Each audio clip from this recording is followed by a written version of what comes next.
ಈಗ already bale ಸಿಗದೆ ಕೆಂಗಟ್ಟಂತಹ ದರ್ಶನ್ಗೆ ಈಗ ಮತ್ತೊಂದು ಮನವಿಯನ್ನು ಕೂಡ ಮಾಡಿಕೊಂಡಿದ್ದಾರೆ. ಪರಪ್ಪನ ಅಗ್ರಹಾರ ಜೈಲಿನಲ್ಲಿ ಒಳ ಸಂದರ್ಶನಕ್ಕೆ ಎಸ್ಪಿಗೆ ಮನವಿಯನ್ನು ಮಾಡಿಕೊಡಲಾಗಿದೆ. ನೋಡಿ, ಬೇಲ್ ಸಿಗದೆ ಕೆಂಗಟ್ಟಂತಹ ದರ್ಶನ್ನಿಂದ ಮತ್ತೊಂದು ಮನವಿ. ಈಗ ಪರಪ್ಪನ ಅಗ್ರಹಾರ ಜೈಲಲ್ಲಿ ಒಳ ಸಂದರ್ಶನಕ್ಕೆ ಎಸ್ಪಿಗೆ ಮನವಿಯನ್ನು ಮಾಡಲಾಗಿದೆ. ಕೊಠಡಿ ಒಳಗೆ ಭೇಟಿಗೆ ಅನುಮತಿ ನೀಡುವಂತೆ ಈಗ ಪತ್ರವನ್ನು ಸಲ್ಲಿಕೆ ಮಾಡಿದ್ದಾರೆ. ಜಾಮೀನು ಅರ್ಜಿ ವಜಾಗೊಂಡ ಬೆನ್ನಲ್ಲೇ ದರ್ಶನ್ ಈಗ ಮನವಿಯನ್ನ ಮಾಡಿಕೊಂಡಿರೋದು. ಮೇ 16ರಂದು ಅಲೋಕ್ ಕುಮಾರ್ ಭೇಟಿಯಾಗಿದ್ದ ವಿಜಯಲಕ್ಷ್ಮಿ ಜೈಲಿನ ಕೊಠಡಿಯ ಒಳಗೆ ಭೇಟಿಯಾಗಲು ಅನುಮತಿ ನೀಡಿ. ದರ್ಶನ್ ಮನವಿ ಬಗ್ಗೆ ಇಂದು ಹಿರಿಯ ಅಧಿಕಾರಿಗಳ ತೀರ್ಮಾನ ಆಗಲಿದೆಯಾ? ಬಹುತೇಕ ನಾಳೆ ಒಳ ಸಂದರ್ಶನಕ್ಕೆ ಅವಕಾಶ ನೀಡುವ ಸಾಧ್ಯತೆ ಇದೆ. ಒಳ ಸಂದರ್ಶನ ಸಂಬಂಧ ಕೋರ್ಟ್ಗೂ ಮನವಿಯನ್ನ ಮಾಡಿದೆ. ಇದೀಗ ಅಧಿಕಾರಿಗಳಿಗೆ ಮನವಿಯನ್ನು ಸಲ್ಲಿಸಿದ್ದ ಆರೋಪಿ ದರ್ಶನ್ ಬೇಲ್ ಸಿಗದೆ ಕೆಂಗಟ್ಟಂತಹ ದರ್ಶನ್ನಿಂದ ಈಗ ಮತ್ತೊಂದು ಮನವಿಯನ್ನ ಮಾಡಿಕೊಳ್ಳಲಾಗಿದೆ. ಪರಪ್ಪನ ಅಗ್ರಹಾರದ ಜೈಲಿನಲ್ಲಿ ಒಳ ಸಂದರ್ಶನಕ್ಕೆ ಅವಕಾಶವನ್ನ ಮಾಡಿಕೊಡಿ ಅಂತೇಳಿ ಎಸ್ಪಿಗೆ ಮನವಿಯನ್ನ ಮಾಡಲಾಗಿದೆ. ಕೊಠಡಿ ಒಳಗೆ ಭೇಟಿಗೆ ಅನುಮತಿ ಕೊಡಬೇಕು ಅಂತೇಳಿ ಪತ್ರದಲ್ಲಿ ಉಲ್ಲೇಖ ಮಾಡಲಾಗಿದೆ. ಇನ್ನು ಜಾಮೀನು ಅರ್ಜಿ ವಜಾಗೊಂಡಂತಹ ಬೆನ್ನಲ್ಲೇ ಈಗ ದರ್ಶನ್ ಮನವಿಯನ್ನ ಮಾಡಿಕೊಳ್ತಾ ಇರೋದು. ಮೇ 16ರಂದು ಅಲೋಕ್ ಕುಮಾರನ್ನ ಭೇಟಿಯಾಗಿದ್ದಂತಹ ವಿಜಯಲಕ್ಷ್ಮಿ ಜೈಲಿನ ಕೊಠಡಿಯ ಒಳಗೆ ಭೇಟಿಯಾಗಲು ಅನುಮತಿಯನ್ನ ನೀಡಿ ಅಂತೇಳಿ ಈಗ ದರ್ಶನ್ ಮನವಿ ಮಾಡಿಕೊಂಡಿರೋ ಬಗ್ಗೆ ಇವತ್ತು ಹಿರಿಯ ಅಧಿಕಾರಿಗಳು ತೀರ್ಮಾನವನ್ನು ತೆಗೆದುಕೊಳ್ಳಲಿದ್ದಾರೆ. ಬಹುತೇಕ ನಾಳೆ ಒಳ ಸಂದರ್ಶನಕ್ಕೆ ಅವಕಾಶವನ್ನ ನೀಡಬಹುದು. ಅಧಿಕಾರಿಗಳೆಲ್ಲರೂ ಕೂಡ ಮಾತನಾಡಿದ ನಂತರ ಒಳ ಸಂದರ್ಶನ ಸಂಬಂಧ ಕೋರ್ಟ್ಗೂ ಕೂಡ ಮನವಿಯನ್ನ ಮಾಡಿದ್ರು. ಇದೀಗ ಅಧಿಕಾರಿಗಳಿಗೆ ಮನವಿಯನ್ನ ಸಲ್ಲಿಸಿದ್ದಂತಹ ಆರೋಪಿ ದರ್ಶನ್ ಒಳ ಸಂದರ್ಶನಕ್ಕೆ ನನಗೆ ಅವಕಾಶ ಮಾಡಿಕೊಡಿ ಅಂತೇಳಿ, ಯಾಕಂದರೆ ಈ ಹಿಂದೆ ಬೇಲ್ ಮೇಲೆ ಹೊರಬಂದಿದ್ದಾಗ ಅದಾದ ನಂತರ ಮಧ್ಯಂತರ ಜಾಮೀನನ್ನು ತೆಗೆದುಕೊಂಡು ಬಂದ ನಂತರ ಮತ್ತೆ ಬೇಲ್ಗೆ ಹಾಕಿದಾಗ ಅಲ್ಲಿ ಬೇಲ್ ಅವ್ರಿಗೆ ವಜಾಗೊಳಿಸಿತ್ತು ಸುಪ್ರೀಂ ಕೋರ್ಟು. ಸೊ ಈಗ ಮತ್ತೆ ಸುಪ್ರೀಂ ಕೋರ್ಟ್ನಲ್ಲಿ ಬೇಲ್ ಬೇಕು ಅಂತ ಹೇಳಿ ಒಂದಷ್ಟು ರೀಸನ್ಸನ್ನು ಕೊಟ್ಟು ನನಗೆ ನನ್ನ ಇಲ್ಲಿ ಸಹಚರರು ಯಾರಿದ್ದಾರೆ, ಸಹ ಕೈದಿಗಳು ಯಾರಿದ್ದಾರೆ, ಅವ್ರು ನನಗೆ ತೊಂದರೆ ಕೊಡ್ತಿದ್ದಾರೆ, ಮೂಲಭೂತ ಸೌಕರ್ಯ ನನಗೆ ಇಲ್ಲಿ ಸಿಗ್ತಾ ಇಲ್ಲ ಕರೆಕ್ಟಾಗಿ ಅಂತೆಲ್ಲ ಒಂದಷ್ಟು ಆರೋಪವನ್ನು ಮಾಡಿದರು ದರ್ಶನ್. ಸೊ ಅದೇ ನಿಟ್ಟಿನಲ್ಲಿ ಈಗ ಸುಪ್ರೀಂ ಆ ಬೇಲನ್ನು ಕೂಡ ರದ್ದು ಮಾಡ್ತು. ಇನ್ನು 1 ವರ್ಷದವರೆಗೂ ಕೂಡ ಗಡುವನ್ನು ಕೊಟ್ಟಿದೆ. 1 ವರ್ಷದ ಒಳಗೆ ಈ 60 ಸಾಕ್ಷಿಗಳನ್ನು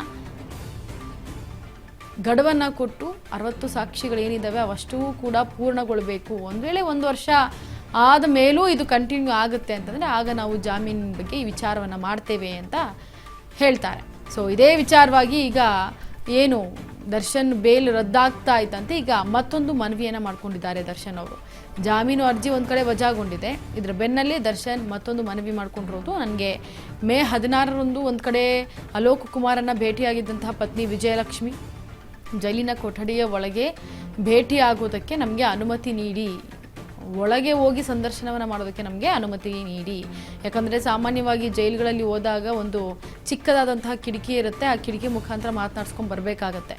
ಸೊ ಯಾರೇ ಕೈದಿಗಳಾದರೂ ಈಗ ಅದಕ್ಕೂ ಮೀರಿ ಈಗ ಮನವಿ ಏನಪ್ಪ ಅಂತಂದರೆ ಜೈಲಿನ ಕೊಠಡಿಯ ಒಳಗೆ ಹೋಗಿ ಭೇಟಿ ಮಾಡೋದಕ್ಕೆ ಅನುಮತಿಯನ್ನು ನೀಡಿಕೊಡಿ ಅಂತ ಮನವಿಯನ್ನು ಮಾಡ್ಕೊಳ್ತಾ ಇದ್ದಾರೆ. ಹಾಗಾಗಿ ದರ್ಶನ್ ಮನವಿ ಮಾಡ್ಕೊಂಡಿರೋ ಬಗ್ಗೆ ಇವತ್ತು ಹಿರಿಯ ಅಧಿಕಾರಿಗಳು ಒಂದು ತೀರ್ಮಾನವನ್ನು ಮಾಡೋದಕ್ಕೆ ಮುಂದಾಗ್ತಾ ಇದ್ದಾರೆ. ಮಾತುಕತೆಯನ್ನು ನಡೆಸಿ ಒಂದಷ್ಟು ಅಧಿಕಾರಿಗಳು ಮಾತುಕತೆ ಆಡಿದ ನಂತರ ಬಹುತೇಕ ನಾಳೆ ಒಳ ಸಂದರ್ಶನಕ್ಕೆ ಅವಕಾಶ ನೀಡಬಹುದು ಅನ್ನೋ ಸಾಧ್ಯತೆ ಹೆಚ್ಚಾಗಿ ಕಂಡು ಬರ್ತಾ ಇದೆ. ಹಾಗಾಗಿ ಒಳ ಸಂದರ್ಶನ ಸಂಬಂಧ ಕೋರ್ಟ್ಗೂ ಕೂಡ ಮನವಿಯನ್ನು ಮಾಡಿದ್ರು. ಇದೀಗ ಅಧಿಕಾರಿಗಳಿಗೆ ಮನವಿಯನ್ನು ಸಲ್ಲಿಸಿದ್ರು ಆರೋಪಿ ದರ್ಶನ್. ಕಾದು ನೋಡಬೇಕಾಗತ್ತೆ ಅಧಿಕಾರಿಗಳು ಯಾವ ರೀತಿ ನಿರ್ಧಾರವನ್ನು ತೆಗೆದುಕೊಳ್ತಾರೆ ಅಂತ.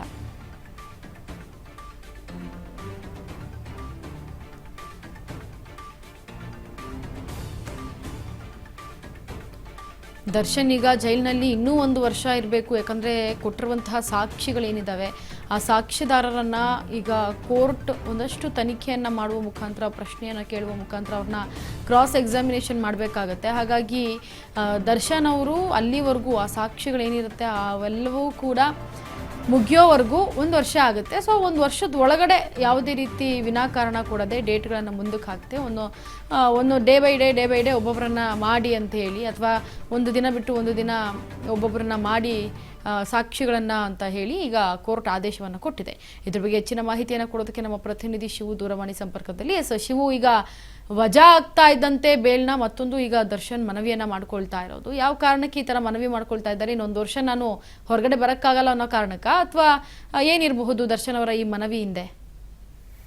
ದರ್ಶನ್ಗೆ ಈಗ ಈ ತರ ಒಂದ್ ರೀತಿಯಲ್ಲಿ ಬಹಳ ಏನ್ ಮಾಡ್ಬೇಕು ಅನ್ನುವಂಥದ್ದು ತೋಚದೇ ಇರತಕ್ಕಂತ ಒಂದು ಸನ್ನಿವೇಶ ಇದೆ. ಯಾಕೆ ಅಂತ ಹೇಳಿದ್ರೆ ಅವ್ರಿಗೆ ಯಾವಾಗೆಲ್ಲ ಬೇಲ್ಗೆ ಅರ್ಜಿಗಳನ್ನ ಹಾಕೊಳ್ತಿದ್ರು ಅದೆಲ್ಲವೂ ಕೂಡ ಹಿನ್ನಡೆ ಆಗ್ತಾ ಇದೆ.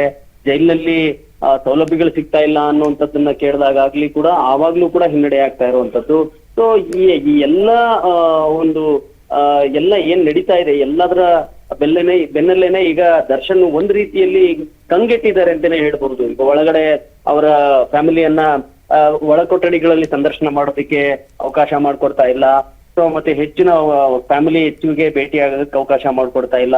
ನಮ್ಗೆ ಮೂಲಭೂತ ಸೌಕರ್ಯಗಳು ಸಿಗ್ತಾ ಇಲ್ಲ. ನನಗೆ ಏನು ಸರಿಯಾದಂತ ಬೆಡ್ಶೀಟ್ ಸಿಗ್ತಾ ಇಲ್ಲ, ಹಾಸಿಗೆ ಇಲ್ಲ. ಈ ರೀತಿ ಹಲವಾರು ವಿಷಯಗಳನ್ನ ಕೋರ್ಟ್ ಗಮನಕ್ಕೆ ಆಗಿಂದಾಗೆ ಕಳೆದ 10 ತಿಂಗಳಿಂದ ಕೂಡ ದರ್ಶನ್ ತೆಗೆದುಕೊಂಡು ಬರ್ತಾನೆ ಇದ್ದಾರೆ.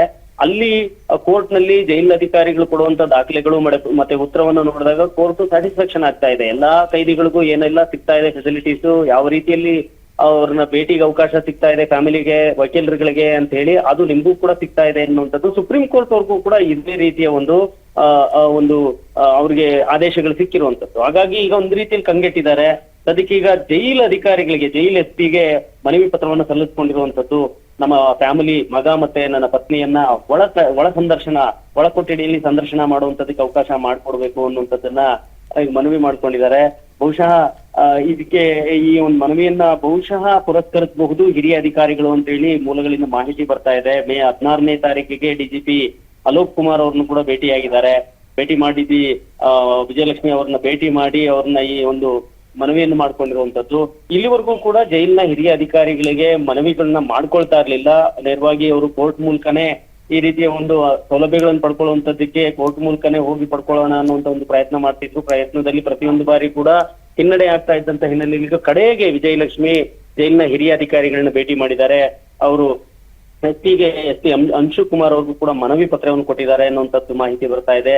ಸೊ ಫ್ಯಾಮಿಲಿಯನ್ನ ಒಳ ಸಂದರ್ಶನಕ್ಕೆ ಅವಕಾಶ ಮಾಡ್ಕೊಡಿ ಅಂತ ಬಹುಶಃ ಹಿರಿಯ ಅಧಿಕಾರಿಗಳು ಇವತ್ತು ಈ ಒಂದು ಮನವಿಯನ್ನ ಪರಿಶೀಲನೆ ಮಾಡಿ ಒಂದು ತೀರ್ಮಾನ ತೆಗೆದುಕೊಳ್ಬಹುದು ಅನ್ನುವಂಥದ್ದು ಹೇಳಲಾಗ್ತಾ ಇದೆ.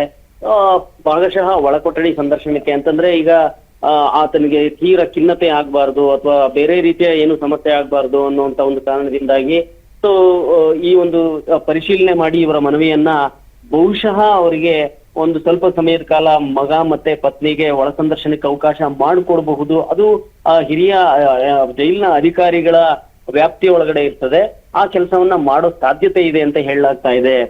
ವಿಚಾರ Shivu, thank you so much ನಿಮ್ಮೆಲ್ಲ ಡೀಟೇಲ್ಸ್ಗಾಗಿ.